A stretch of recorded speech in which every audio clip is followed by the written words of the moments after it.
नमस्कार विद्यार्थी मित्रांनो. मी श्वेता चंदनकर तुम्हा सर्वांचे UGC net set exam preparation या युट्यूब चॅनलवर स्वागत करते. आज आपण युजीसी नेट विषय मराठी याचं डिसेंबर 2025चं PYQ पेपर म्हणजे मागील वर्षाचं जी प्रश्नपत्रिका आहे ती बघणार आहोत. संपूर्ण पेपर पाहणार आहोत आणि स्पष्टीकरण सुद्धा बघणार आहोत. चला तर मग सुरुवात करूया. ग्लोबल ऑनलाईन आपल्यासाठी घेऊन आले आहे युजीसी नेट सेट एक्झाम यासाठीची एक बॅच ज्यामध्ये तुम्हाला पेपर 1 फ्री मिळणार आहे आणि ही लाईव्ह बॅच असणार आहे. संपूर्ण अभ्यासक्रमाच्या नोट्स तुम्हाला मिळणार आहे. संपूर्ण अभ्यासक्रमाची सराव चाचणी तुम्हाला मिळणार आहे. सोबतच PYQ प्लस MCQ टेस्ट आहे. स्पष्टीकरणासह MCQ प्रश्न असणार आहे. लॅपटॉप आणि वेब व्ह्यू आहे आणि याची जी व्हॅलिडिटी आहे ती 1 वर्षाची असणार आहे. याची जी फीज आहे ती 10,000 रुपये, पण खास तुमच्यासाठी डिस्काउंटमध्ये ते 8,000 रुपये सुरू आहे. जर का तुम्हाला एनरोल करायचं असेल तर तुम्ही दिलेल्या नंबरवर संपर्क करू शकता किंवा ग्लोबल ऑनलाईन आपल्या स्टोअरवरून डाउनलोड करू शकता. आपली नवीन बॅच येत्या मंडे पासून आपण सुरू करतो आहोत. जर का तुम्हाला एनरोल करायचं असेल तर तुम्ही संपर्क करू शकता. चला तर मग सुरुवात करूया आपल्या मागच्या वर्षीच्या पेपर बघायला. बघा, हा मागच्या वर्षीचा डिसेंबरचा पेपर असणार आहे. यामधला क्वेश्चन 51 जो आहे तो आपला आहे. तिथनं पासून आपण मराठी सुरू होतं. ठीक आहे. 50 पर्यंत पेपर 1चा असतो आहे. पहिला प्रश्न आहे, जनसाहित्य या ग्रंथाचे लेखक कोण आहेत? सुभाष सावरकर, रा. गो. चौरे, श्रीकांत तिडके, रणधीर शिंदे. आणि इथे ऑप्शन्स दिलेले आहे 1, 2, 3, 4. तर जनसाहित्य या ग्रंथाचे लेखक कोण आहेत? तर जनसाहित्य या ग्रंथाचे लेखक आहे सुभाष सावरकर. ठीक आहे. हे मराठी साहित्यातील एक जनसाहित्य चळवळीचे प्रणेते होते. विचारवंत आणि अक्षर वैदर्भी मासिकाचे आधारस्तंभ होते. विदर्भातून जननिष्ठ साहित्य प्रवाह रुजवणारे ते एक प्रमुख साहित्यिक होते आणि ग्रामगीता रहस्य, जनक्रांतीची दिशा असे अनेक ग्रंथ त्यांनी लिहिलेले आहे. ठीक आहे. त्यामुळे आपलं उत्तर काय असणार आहे? 1 असणार आहे, सुभाष सावरकर. ठीक आहे. याबद्दलची एक माहिती म्हणून मी सांगते, त्यांना पुरस्कार सुद्धा मिळालेले आहेत भरपूर आणि ते मराठी जनसाहित्याच्या परिषदेचे संस्थापक सुद्धा होते आहेत. ठीक आहे. तर हा आहे आपला पहिला प्रश्न मराठीचा. तर मग आपलं उत्तर काय असणार आहे? ऑप्शन 1 असं असणार आहे. ओके. चला. दुसरा प्रश्न आहे, तुही यंता कंची तुही यंता या कविता संग्रहात पुढील कविता कोणत्या अनुक्रमाने आलेल्या आहेत? तर मी तुम्हाला मागे सांगितलं होतं, सिलेबस डिस्कस करत होतो तेव्हा, की आपल्याला जे युनिट 10 आहे आपला साहित्य कृतीचा, त्यामध्ये आपल्याला तुही यंता कंची ही साहित्यकृती आपल्याला अभ्यास करायची आहे, जी नामदेव ढसाळांची आहे. ठीक आहे. ती जर का आपण वाचली तर अशा पद्धतीचे जेव्हा प्रश्न येतात की पुढील कविता कोणत्या अनुक्रमाने आहेत ते आपण सहज ओळखू शकतो आणि यामध्ये मार्क मिळवू शकतो. त्यामुळे मी मागे तुम्हाला म्हणाले होते की तुम्ही साहित्य कृती स्वतः वाचा. ओके. तर काय म्हणतात आहे, कविता कोणत्या अनुक्रमाने आल्या आहे? रमाबाई आंबेडकर, तुही यंता कंची, सेतानाबद्दल, माझ्या दफनविधीची गोष्ट, माझी मौभर स्वच्छ पिसे. आय थिंक हे थोडं मी स्पष्ट करते परत, है ना? ओके. म्हणजे तुम्हाला दिसत असलं पाहिजे. तर आपल्याला इथे म्हणत आहेत की कोणत्या अनुक्रमाने आलेलं आहे ते विचारलं आहे आणि ऑप्शन्स दिले आहे CEDE BA हे अनुक्रमाने ऑप्शन्स दिलेले आहे. तर त्याच्यासाठी आता आपल्याला तुही यंता कंची हे प्रसिद्ध मराठी कवी आणि दलित पॅंथरचे संस्थापक जे आहेत नामदेव ढसाळ यांच्या कविता संग्रह आहे. तर सांगा बघू काय असणार आहे.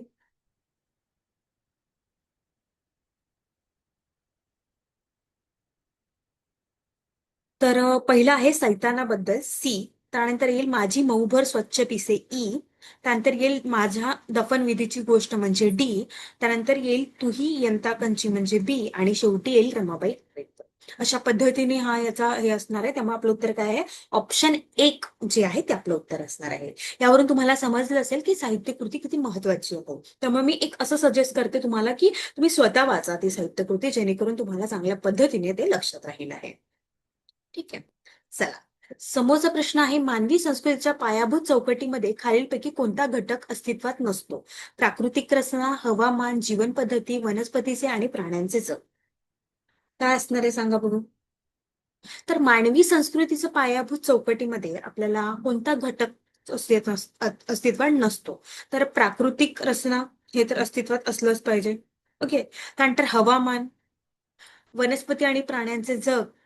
पण मानवी संस्कृतीच्या पायाभूत चौकटीमध्ये जीवन पद्धती ही वेगवेगळी असते. ठीक आहे. त्यामुळे आपलं उत्तर काय असणार आहे? 3 असणार आहे. कधी कधी काय असतं, एकंदरीत आपल्याला थोडा विचार करायला लावणारा प्रश्न सुद्धा विचारला जातात. हा त्यातील एक आहे. ठीक आहे. त्यामुळे आपलं उत्तर काय असणार आहे? आपलं उत्तर असणार आहे 3 जीवन पद्धती. नंतर समोरचा प्रश्न आहे, शार्दूल विक्रीडित वृत्तांतातील 5 श्लोकांच्या शंकराचार्यांच्या कोणत्या रचनेवर रंगनाथ मोगरेकरांनी ओविबंध टीका लिहिलेली आहे? काशी पंचकम, गंगाष्टकम, सोपान पंचक की चरपट पंजरी? तर हे काय आहे? शार्दूल विक्रीडित वृत्तातील 5 श्लोकांच्या शंकराचार्यांच्या कोणत्या रचनेवर रंगनाथ मोगरेकरांनी ओविबंध केलेली आहे ते आपल्याला विचारलेलं आहे. तर आपल्याला एक समजलं की इथे 5 श्लोक असणार आहे. ठीक आहे. आणि हे 5ही श्लोक शार्दूल विक्रीडित या छंदात वृत्तांतात रचलेले आहे.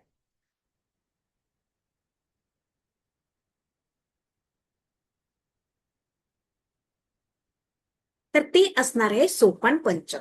ते काय असणार आहे? सोपान पंचक असणार आहे. कारण सोपान पंचक ज्याला उपदेशक पंचक म्हणून असे म्हटलं जातं, आणि हे श्रीमद आद्य शंकराचार्य यांनी रचलेले एक प्रसिद्ध स्तोत्र आहे. ठीक आहे. त्यामुळे ही टीका 17व्या शतकातील कवी रंगनाथ मोगरेकरांनी केलेली होती. 5 श्लोकांमध्ये ओवीबद्ध टीका असं त्याला म्हटलं जातं. 2000 ओव्यांचं ते होतं. ठीक आहे. त्यामुळे आपलं उत्तर काय असणार आहे? 3 असणार आहे, सोपान पंचक. ठीक आहे. त्यानंतर हे झालं सोपान पंचक याबद्दल. आपण थोडं काशी पंचकम याबद्दल पण जाणून घेऊया. याच्यामध्ये पण 5 श्लोक असणार आहे आणि हे शंकराचार्यांनी रचित केलेलं आहे. ठीक आहे. गंगाष्टकम हे याच्यामध्ये 8 श्लोक आहे, याच्यामध्ये 5 आहेत. सोपान पंचक मध्ये पण 5 आहे आणि चरपट पंजरीमध्ये हे एक गोविंदम भज गोविंदमचे एक भाग मांडलेला आहे. ठीक आहे. अशा पद्धतीचे हे असणार आहे. चला, आपलं उत्तर आहे सोपान पंचक. त्यानंतर आपल्या समोरचा प्रश्न असणार आहे, माणूस या कादंबरीतील नायक कोणता व्यवसाय करतो? ठीक आहे. तर ऑटो रिक्षा, हातगाडी, सायकल रिक्षा की जीप? हा प्रश्न मी परत एकदा सांगते, घटक 10 मधला आहे. माणूस, मनोहर तल्हार यांनी लिहिलेली माणूस कादंबरी आपल्याला अभ्यासाला आहे, घटक 10 या साहित्यकृतीमध्ये. तर यामधला प्रश्न आपल्याला विचारलाय, त्यामुळे ही कादंबरी सुद्धा आता आपल्याला वाचावी लागणार आहे. या 10व्या घटक मधूनच तुम्ही पैकीच्या पैकी मार्क मिळवू शकता जर का तुम्ही कादंबऱ्या वाचल्या तर. ठीक आहे. तर माणूस या कादंबरीमध्ये नायक जो आहे हा हा सायकल रिक्षा जो आहे हा याचा व्यवसाय करतो आहे. त्यामुळे आपलं उत्तर काय असणार आहे? 3 असणार आहे. आणि ही एक सामाजिक कादंबरी आहे मनोहर तलार यांची. यामध्ये त्यांनी सामाजिक आर्थिक नियतवाद, माणसाला वाटेल येणारी परमात्मा याचा करुण भीषण संघर्ष मांडलेला आहे. ठीक आहे. मानवी जीवनातील संघर्ष, सामाजिक आर्थिक परिस्थिती या माणुसकीचे यांनी चित्रण केलेले आहे. ही कादंबरी वाचकाला मानवी स्वभावाच्या गडद बाजूंचा विचार करण्यास प्रवृत्त करते आहे. ठीक आहे. ही कादंबरी तुम्ही नक्की वाचा, पैकीच्या पैकी तुम्हाला नक्की मिळणार आहे. म्हणजे आतापर्यंत 2 युनिट 10 म्हणजे घटक 10चे प्रश्न विचारलेले आहेत. ठीक आहे. त्यामुळे हे खूप महत्वाचे ठरते. त्यानंतर आहे दिलेल्या कादंबऱ्यांचा प्रथम प्रकाशानुसार क्रमवार. तर मग आहे आनंद ओवरी, धग, माणूस, रणांगण, हिंदू. आता याच्यापैकी हिंदू, माणूस, आनंद ओवरी हे आपले घटक 10च्या मध्ये आपल्याला कादंबरी अभ्यासाला आहे. ठीक आहे. तर आता यापैकी दिलेले प्रयत्न योग्य उत्तरे निवड. आता प्रथम प्रकाशानुसार विचारलेलं आहे, प्रथम कोणतं प्रकाशन झालेलं आहे? तर ठीक आहे. तर पहिले झालेलं आहे रणांगण. ती जी आहे रणांगण विश्राम बेडेकर यांची आहे, ती झाली आहे 1939 ला. 1939 ला. त्यानंतर राहिली आहे धग. धग ही कादंबरी आपल्याला माहिती आहे उद्धव शेळके यांची आहे, 1960. ठीक आहे. त्यानंतर माणूस आहे कादंबरी सी, मनोहर तल्हार, 1970. त्यानंतर येणार आहे आनंद ओवरी, दीपा मोकाशी यांची, 1991. त्यानंतर आपलं येणार ई, हिंदू आपल्याला माहिती आहे भालचंद्र नेमाडे यांची, 2010.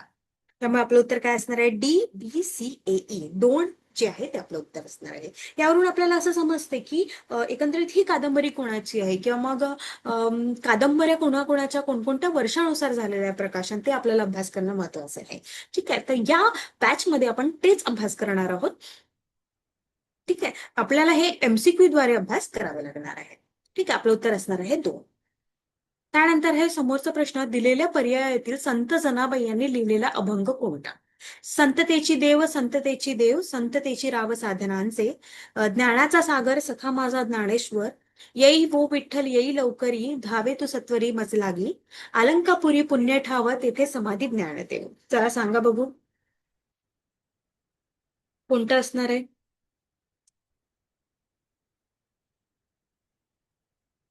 तर संत जनाबाई यांनी लिहिलेलं इथलं अभंग आहे, ज्ञानाचा सागर सखा माझा ज्ञानेश्वर.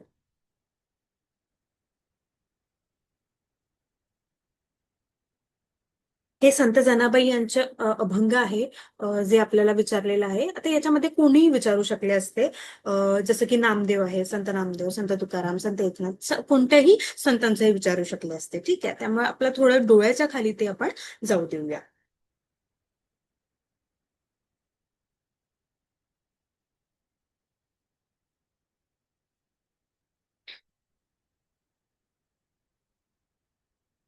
ठीक आहे. तर ज्ञानाचा सागर मग सखा माझा ज्ञानेश्वर. तर संततेची देव, संततेची देव, संततेची राव साधण्याचे, याचा अर्थ असा आहे की सर्व साधनांमध्ये संत हे श्रेष्ठ आहे. ठीक आहे. त्यानंतर ज्ञानाचा सागर सखा माझा ज्ञानेश्वर, ज्ञानेश्वर हे ज्ञानाचा सागर आहे आणि तो माझा सखा सुद्धा आहे. त्यानंतर येई हो विठ्ठल येई लवकरी, धाव तू सत्वरी मजला ग, हे विठ्ठला लवकर ये आणि माझ्यासाठी तू पटकन धाव घे. अलंकापुरी पुण्य ठावे, आळंदी हे पवित्र स्थान आहे आणि तिथे ज्ञानेश्वराची समाधी आहे. ठीक आहे, आपलं उत्तर काय असणार आहे? दोन असणार आहे. संत जनाबाई यांचं जे आहे ते ज्ञानाचा सागर आहे. त्यानंतर समोरचा प्रश्न आहे, मराठी वाङ्मयीन संस्कृतीच्या नकाशात दक्षिण भारतातील कोणत्या ठिकाणच्या मराठी हस्तलिखित सूची प्रकाशित झालेल्या नाहीत? त्रिवेंद्रम, पुंडिचेरी, मद्रास, हैदराबाद. तर मराठी वाङ्मय संस्कृतीच्या नकाशात दक्षिण भारतातील कोणत्या ठिकाणी मराठी हस्तलिखित सूची प्रकाशित झालेल्या नाहीत? त्रिवेंद्रम, मद्रास जे आहे, मद्रास, हैदराबाद, त्रिवेंद्रम यामध्ये झालेले आहेत. कटलग सुद्धा आलेलं आहे, पण पुंडुचेरी जे आहे त्यामध्ये मराठी हस्तलिखित सूची प्रकाशित नाही. त्यामुळे आपलं उत्तर काय असणार आहे? दोन असणार आहे. ठीक आहे. या एमसीक्यूज तुम्हाला असं वाटत असेल की मॅडम एमसीक्यूज घेत आहे, पण त्या बहुपर्यायी प्रश्नांनी सुद्धा आपला खूप अभ्यास होतो. त्यामुळे एमसीक्यूज पण खूप महत्वाचे ठरतात आहे अभ्यास करताना. ठीक आहे. त्यानंतर मराठीतील सुप्रसिद्ध समीक्षा लेख आणि त्यांचे लेख ज्यांच्या जोड्या जुळवायच्या आहेत आपल्याला. ठीक आहे. विदग्ध वाङ्मय सूचीलेख दिलेले आहे. दुसरं आहे लेखक दिलेले आहे. वाङ्मय कालनिष्ठ की व्यक्तिनिष्ठ, वाङ्मयापासून आनंद का होतो, वाङ्मयांचे स्वरूप प्रयोजन आणि नचिकेडकर इथे आपल्याला दिलेले आहे. ऐतिहासिक संदर्भानुसार आपल्याला ते करायचंय. तर विदंगत वाङ्मय जे आहे हना आपटेंचं आहे. वाङ्मयन कालनिष्ठ की व्यक्तिनिष्ठ हे सुद्धा हना आपटेंचं आहे. वाङ्मयापासून आनंद का होतो हे नची केळकर यांचं आहे आणि वाङ्मयाचे सर्व प्रयोजन हे श्रीकृष्ण कोलटकर यांचं आहे. ठीक आहे, त्यामुळे आपलं उत्तर काय असणार आहे? ए 3 B 1 C I V आणि डी म्हणजे A1 जे आहे ते आपलं उत्तर असणार आहे. ठीक आहे, अशा पद्धतीचे पण लेखक आणि समीक्षा लेख कोणाचे आहेत हे प्रश्न आपल्याला विचारले जातात. त्यामुळे आता आपण समीक्षा लेखन कोणी केलंय, लेखक कशा पद्धतीचे, कोणती कादंबरी आहे त्यांचे, आत्मकथन कोणते, कविता संग्रह कोणते, त्या बाबतीत सुद्धा आपण अभ्यास करणार आहोत. जेणेकरून आपल्याला अशा प्रश्न विचारला तर आपलं उत्तर आलं पाहिजे. ठीक आहे. समोरचा प्रश्न आहे, वाङ्मय इतिहासाच्या आधारे पुढील साहित्य निर्मितीचा योग्य कालानुक्रम लावा. संत नामदेवाकडून ज्ञानेश्वर चरित्राची निर्मिती, संत एकनाथाकडून भावार्थ रामायणाचे लेखन, नारायण बास बहाडी यांनी श्रीरुद्धी वर्णन हे काव्य लिहिले, सोहिरोबानाथ अंबिये यांची पदरचना, सरस्वती गंगाधर यांच्याकडून गुरुचरित्राची निर्मिती. आता योग्य आपल्याला पर्याय निवडायचे आहे. सांगा बघू काय असणार आहे?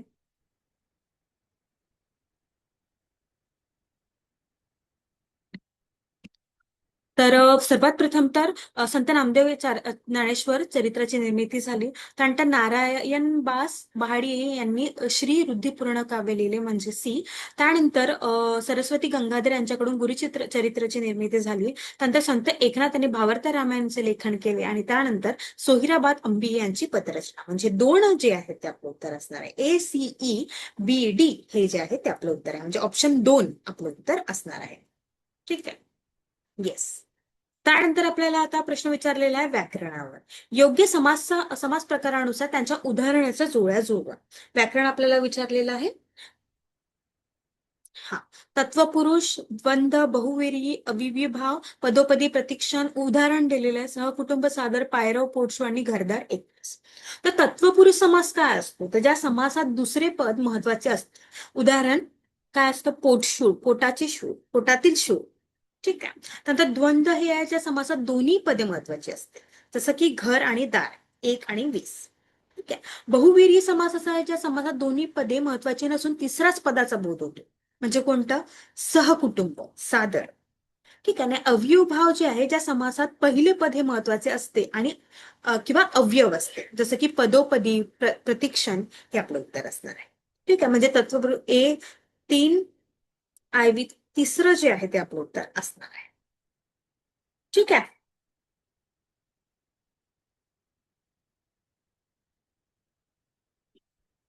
येस. ठीक आहे. सी जे आहे ते आपलं 3 जे आहे ते आपलं उत्तर असणार आहे. चला, समोरचा प्रश्न आहे आणि हे व्याकरणातून आलेलं आहे, म्हणजे घटक 2 मधनं प्रश्न आलेला आहे. ठीक आहे. त्यानंतर समोरचा प्रश्न आहे, भाषाशुद्धी चळवळीशी थेट संबंध असलेली नावे कोणती? श्री के क्षीरसागर, शिवपरांजपे, अच्युत बळवंत कोल्हटकर, विदा सावरकर की माधवराव पटवर्धन? एसीडी फक्त, बीसीडी, एडीई की सीडी? तर भाषाशुद्धी चळवळ हे सुद्धा आपल्याला अभ्यास करायचा आहे. घटक 3 मध्ये आपल्याला चळवळींबद्दल अभ्यास करायचा आहे. त्यामध्ये श्री के क्षीरसागर, विदा सावरकर आणि माधवराव पटवर्धन, म्हणजे 3 जे आहे ते आपलं उत्तर असणार आहे. हे भाषाशुद्धी चळवळीशी यांचा थेट संबंध होता. ठीक आहे. त्यामुळे आपलं उत्तर काय असणार आहे? ऑप्शन 3 जे आहे ते आपलं उत्तर असणार आहे. जेव्हा तुम्ही चळवळी वाचाल ना, तेव्हा तुम्हाला हे उत्तर पटकन येऊन जाईल. एवढं विचार करण्याची आपल्याला गरज पडणार नाही. ठीक आहे. ठीक आहे. त्यानंतर आपला समोरचा प्रश्न आहे, झाकली मूठ 1.25 लाखाची या वाक्यातील धातुसाधित ओळखून त्याचे कार्य सांगा. मूठ नाम आहे, झाकली क्रियाविशेषण आहे, झाकली विशेषण आहे की 1.25 लाखची हे नाम. आता हे सुद्धा आपला प्रश्न व्याकरणातला आहे, घटक 2 मधला आहे. ठीक आहे. तर आपलं उत्तर काय असणार आहे? यामध्ये झाक जी आहे ही हा मूळ धातू आहे. ठीक आहे. तर मूळ नाम हे बरोबर आहे, पण मूळ हे धातू साधित नाही. धातू साधित म्हणजे धातूला प्रत्यय लागून जेव्हा क्रिया अपूर्ण राहते आणि ती शब्दांचे कार्य करते, तेव्हा त्याला काय म्हटलं जातं? धातू साधित म्हटलं जातं. म्हणजे काय असणार आहे? आपलं उत्तर असणार आहे झाकली विशेष 3 जे आहे ते आपलं उत्तर असणार आहे. ठीक आहे. 1.25 लाखाची नाम हे चुकीचं आहे, कारण हे विशेषण म्हणून वापरले गेलेलं आहे. आणि झाकली हे क्रियाविशेषण चुकीचं आहे, कारण ते क्रियेबद्दल माहिती सांगत नसून नामाबद्दल माहिती सांगत. त्यामुळे झाकली हे विशेषण आहे, हे आपलं बरोबर आहे. त्यामुळे आपलं उत्तर काय असणार आहे? 3 असणार आहे. ठीक आहे. हा सुद्धा प्रश्न आपला व्याकरण मधला घटक 2 मधला आहे. ठीक आहे. चल, समोरचा प्रश्न आहे, शाहीर आणि कालखंडी यांचा जुळा दिलेला आहे. आपल्याला शाहिरी वाङ्मय सुद्धा अभ्यास करायचा आहे, त्यामुळे तिथे सुद्धा शाहीर आलेला आहे. ठीक आहे.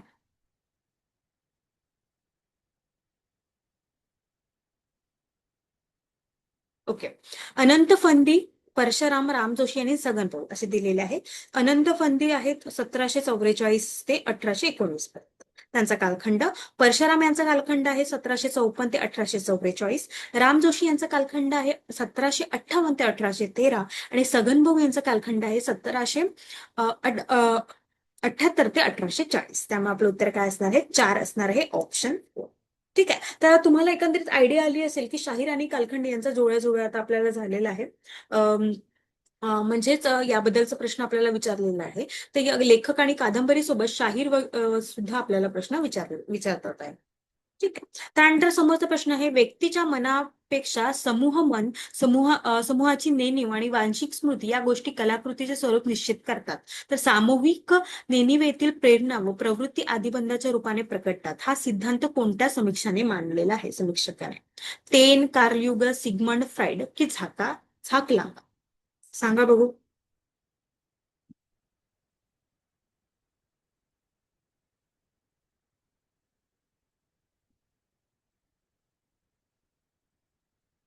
ते सांगितलेलं आहे कार्ल युगॅन. आणि हे एक समीक्षक होते. त्यांनी व्यक्तीच्या मनापेक्षा समूहमन, समूहाची नेणीव आणि वांशिक स्मृती या गोष्टी कलाकृतीचे स्वरूप निश्चित करतात, हे सांगितलेलं आहे.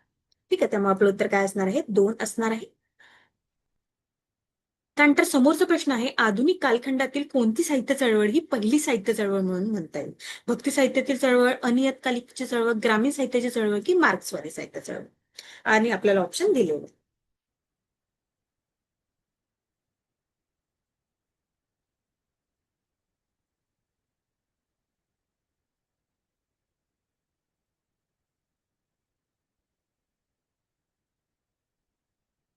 सांगा बघू. तर मार्क्सवादी साहित्य चळवळ जी आहे ती पहिली साहित्य चळवळ म्हणून ओळखली जाते. ठीक आहे. मराठी साहित्याचा इतिहासात आधुनिक काळात अनेक प्रभाव आणि चळवळीची सुरुवात झाली आपल्याला माहिती आहे. त्यामध्ये मार्क्सवादी साहित्य जी आहे ती पहिली संघटित आणि वैचारिक अधिष्ठान आहे. ठीक आहे. त्यानंतर ग्रामीण साहित्य, अनियतकालीची चळवळ आणि दलित साहित्याचा क्रम लागतो. ठीक आहे. त्यामुळे आपलं उत्तर काय असणार आहे? 4 असणार आहे, मार्क्सवादी साहित्य चळवळ. ठीक आहे. नंतर आपल्या समोरचा प्रश्न आहे, एखाद्या समाजाची वाङ्मयीन अभिरुची कळण्यासाठी पुढीलपैकी कोणता घटक आवश्यक नाही? त्या भाषेत प्रकाशित होणाऱ्या पुस्तकांची संख्या, वाङ्मय कृतीविषयी वाचकांनी नोंदवलेले अभिप्राय, त्या भाषेत होणाऱ्या पुस्तकांचा खप की त्या भाषेतील प्रकाशन संस्थांची संख्या. तर एखाद्या समाजाची वाङ्मयीन अभिरुची कळवण्यासाठी आपल्याला त्या भाषेत प्रकाशित होणारी संख्या माहिती असणं आवश्यक आहे. वाङ्मय कृतीविषयी वाचकांची अभिप्राय आवश्यक आहे. त्या भाषेत होणाऱ्या पुस्तकांचा खप सुद्धा आवश्यक आहे. पण प्रकाशन संस्थांची संख्या हे काही केवळ व्यावसायिक आहे, त्यामुळे हे आपलं आवश्यक नाहीये. त्यामुळे आपलं उत्तर काय असणार आहे? 4 असणार आहे, त्या भाषेतील प्रकाश संस्थांची संख्या. ठीक आहे. त्यानंतर समोरचा प्रश्न आहे, विभक्ती प्रत्ययाच्या क्रमवारीनुसार दिलेल्या विभक्ती प्रत्ययाचा क्रम लावा. तैया, उन्हून, नो, चाचीचे, नेश आणि दिलेल्या पर्यायातील योग्य उत्तर निवडा. तर हा सुद्धा घटक 2 मधला आपला प्रश्न असणार आहे आणि यामध्ये आपल्याला विभक्ती विचारलेली.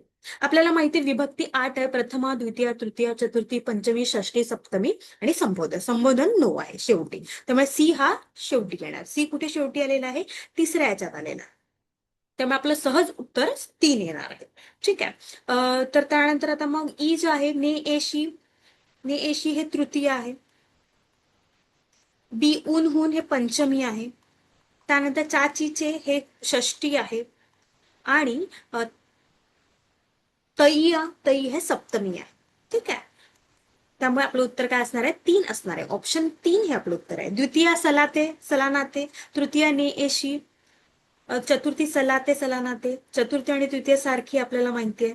ठीक आहे. आणि बहुतांश वेळा विभक्तीवर प्रश्न विचारले जातात. आताच्या आता व्याकरणावर आपल्या 3-4 प्रश्न विचारलेले आहेत. त्यामुळे व्याकरण युनिट 2 आपलं घटक 2 ही खूप महत्वाचे ठरते आहे.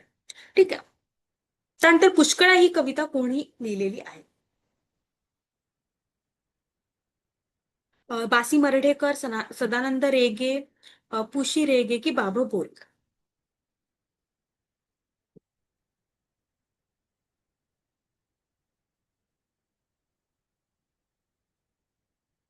सांगा बघू.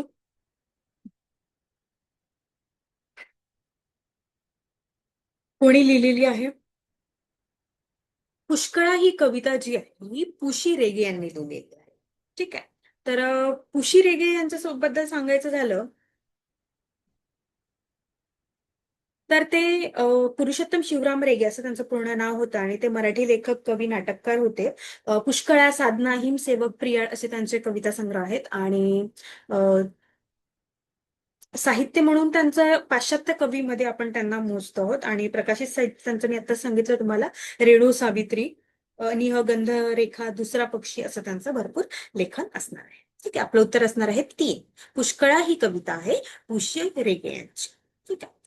त्यानंतर आपल्याला आता 2 विधाने दिलेली आहे. ए ला आपण गृहीतक म्हटले तर आर ला त्याचं कारण म्हणतो.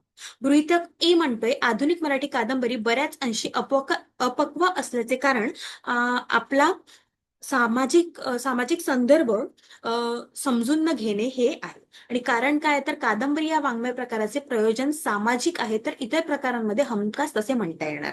तर आता आपल्याला सांगा, ए आणि आर दोन्ही बरोबर आहेत. आर हे एचे योग्य स्पष्टीकरण आहे.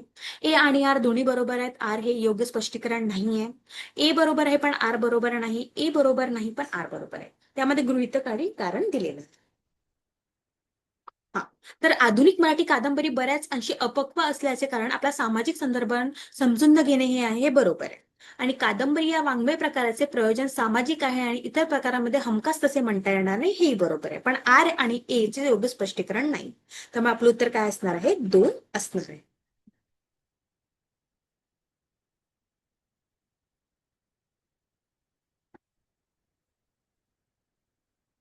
ओके. आपलं उत्तर काय असणार आहे? 2 असणार. आता याच्यामध्ये तुम्ही बघू शकता गृहीतक आणि कारण अशा पद्धतीचा एक नवीन प्रश्न टाइप त्यांनी सुरू केलेला आहे आणि असे प्रश्न विचारले गेलेले आहेत. ठीक आहे. त्यानंतर समोरचा प्रश्न आहे, भारतीय भाषेतील खालील कोणत्या साहित्यकृती महाभारत या महाकाव्यावर आधारित नाहीये? तर रंगभूमी, विक्रमार्जुनियम, दमयंती स्वयंवर, पर्व, महाग. सी आणि डी, फक्त ए आणि बी, बी आणि ई की ए आणि ई? सांगा बघू.